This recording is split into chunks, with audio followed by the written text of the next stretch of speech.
আজকে তোমাদের আমি একটা ভোলা মাছের রেসিপি করে দেখাচ্ছি।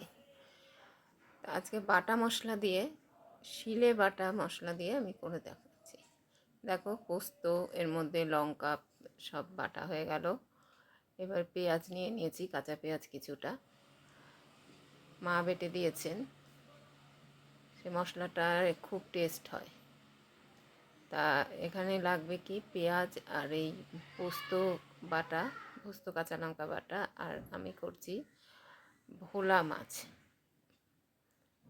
বড় ভোলা ছিল, সেই ভোলা মাছ রান্না করছি।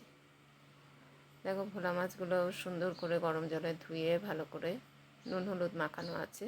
এদিকে লাগছে নুন, হলুদ। এবারে মাছ ভাজাটা আমি তোমাদের নতুন রকম দেখাবো। যাদের গায়ে তেল ছেটে, যারা নতুন নতুন রান্না করছো, তাওয়াতে মানে চাটুতে, ফ্রাই প্যানে ওই মাছগুলোকে ভেজে পেতে পেতে দিয়ে তেলটা ভালো করে গরম করে নেবে। নেওয়ার পর তার মধ্যে পেতে পেতে দেবে, দেখবে সুন্দর, একটাও ভাঙবেও না, সুন্দর লাল করে ভাজাও হবে।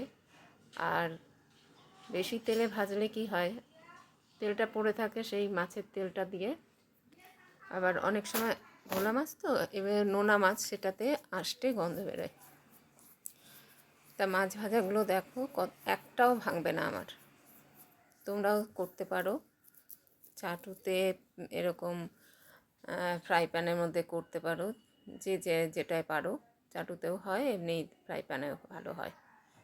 দেখো, মাছগুলো ভাজা হয়ে গেছে, আর এক হাতে আমি ক্যামেরা ধরে করছি, এক হাতে রান্না করছি। মাছগুলো এই সুন্দর ভেজে, লাল করে ভেজে তুলে রাখলাম, একটাও ভাঙেনি। দেখো,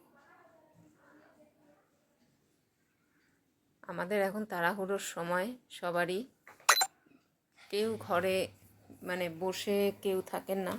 ঘরে যারা থাকেন তাদেরও অনেক কাজ থাকে সংসারে। তাড়াহুড়োর সময় তার এই অনেকগুলো পদ্ধতি আছে, সেগুলো জেনে রাখা ভালো। এবার আমি কড়াটা বসিয়ে দিলাম, কড়াটা গরম হয়ে গেছে। এবার তেল দিয়ে দিলাম। তেলের ফেনাটা যখন চলে যাবে, এটা প্রতিবারই বলি, একটা টিপস। যেমন আমি আজকে বললাম যে চাটুতে করলে পরে খুব সুন্দর, ফ্রাই প্যানে সুন্দর ভাজা হয় মাছ।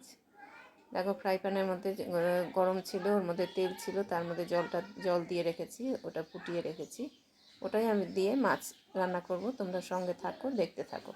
এবারে দেখো, তেলটা গরম হচ্ছে।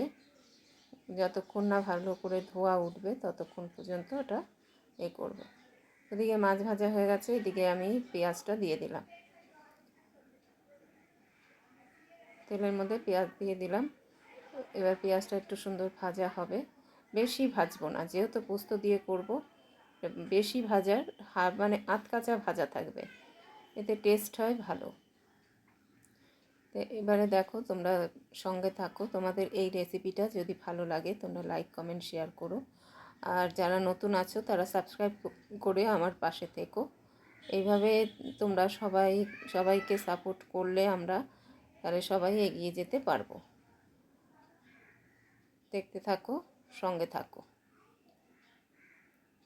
আর পরবর্তী ভিডিও দেখা পাওয়ার জন্য তোমরা নোটিফিকেশনটা বেলটাকে তোমরা করে রেখো, টিপে রেখো। আমার নতুন ভিডিও দেওয়ার সঙ্গে সঙ্গে তোমাদের কাছে পৌঁছে যাবে। এবার দেখো, টমেটোটা দিয়ে দিলাম। টমেটোটা কুচিয়ে দিয়েছি। এবার টমেটোটা দিয়ে কিছুক্ষণ ভাজবো, নাড়তে নাড়তে, মানে বেশি গ্যাসের ফ্লেমটা মিডিয়ামে রাখবে, বেশি করবে না, বাড়াবে না, তাহলে পুড়ে যাবে। দেখো, ভাজা হয়ে যাচ্ছে, সুন্দর একটা গন্ধ বেরোবে পেঁয়াজের এবং টমেটোরও গন্ধটা চলে যাবে ভাজলে পরে। এবং তারপরে তো মশলা কষাবো, তাতে ওটা পেঁয়াজের গন্ধটা চলে যাবে। এবারে মাছের মধ্যে আমি ওই পোস্ত বাটাটা দিয়ে, আমি বেশি পোস্ত দেব না, আধেকটা তুলে রাখলাম। তা যাই হোক, এবারে ওটা দিয়ে ভালো করে সুন্দর করে মাখিয়ে নেব। এই পোস্ত দিয়ে মাছ খেতে খুব ভালো লাগে, কার কার ভালো লাগে আমাকে একটু কমেন্টে জানিও। এবারে গরম জলটা দিলাম, দিয়ে সুন্দর করে মাখিয়ে নিতে হবে, মাখিয়ে নেব। দেখো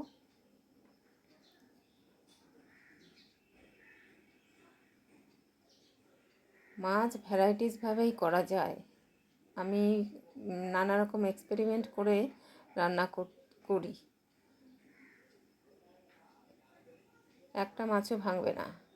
দেখো এবারে পেঁয়াজের মধ্যে এটা দিয়ে ঢেলে দিলাম। ঢেলে দেওয়ার পরে এবার একটু সুন্দর করে নেড়ে দেব, দিয়ে পেতে পেতে দিলাম। এবার ওর মধ্যে একটু নুন দিলেন, নুন, হলুদ, একটুখানি মিষ্টি দেব, অল্প একটু চিনি দিলে কি হয়, জিনিসটা মানে টেস্টটা ভালো হয়। অল্প মানে ধরো 5-6 দানা এরকম মতন চিনি দিয়ে দিলে, একটু হলুদ দিয়ে দিলাম। এইভাবে তোমরা রান্না করবে, খুব ভালো লাগবে খেতে। হয়তো সবাই করো, কিন্তু মাছ ভেজে অনেকে করে, কাঁচা মাছেও করে। আমি কাঁচা মাছ দিয়েও অনেক সময় করি।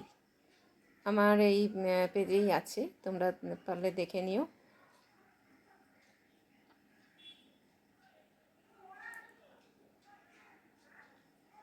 সবাই সবার পাশে থেকো, এটাই রিকোয়েস্ট।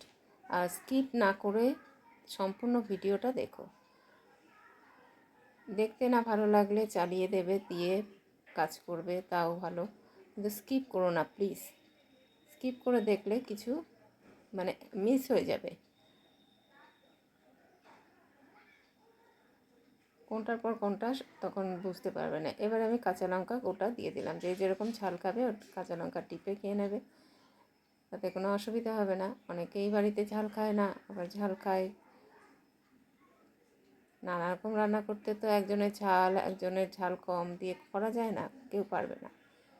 তবে আমি একসময় করেছি, এটা খাবে ওটা খাবে, সবার মন জুগিয়ে রান্না করেছি। এখন আর পারি না, এখন আর আমাকেও মানে আমারও বয়স হচ্ছে, ধৈর্যটাও হারিয়ে ফেলেছি। সবারই হয়। দেখো কত সুন্দর হয়েছে। এবার কাঁচা তেলটা দিয়ে দিলাম। কাঁচা তেলটা দিলে কি হয়, একটা সুন্দর কাঁচা সর্ষের তেলের গন্ধ বেরোয় পোস্ততে।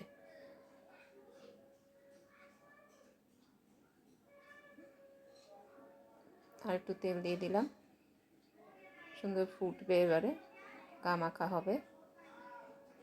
তোমরা সঙ্গে থাকো, দেখতে থাকো।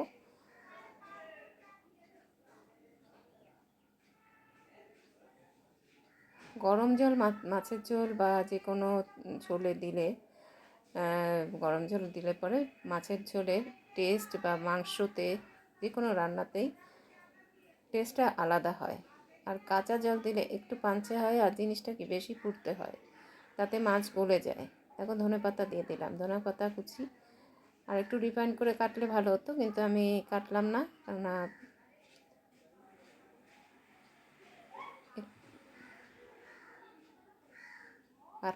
না, মানে আমি কাটতে পারিনি অত জিরি করে। ভালো করে বড় বড় ফুট আসবে, তারপরে আমি নামিয়ে দেব। তেলগুলো দেখো সাইডে তেলটা সরে গেছে। এইভাবে তোমরা কে কে ভালোবাসো রান্না আমাকে কমেন্ট করে জানিও। আর তোমাদের যদি কিছু আর জানার থাকে আমাকে কমেন্ট করে জানিও।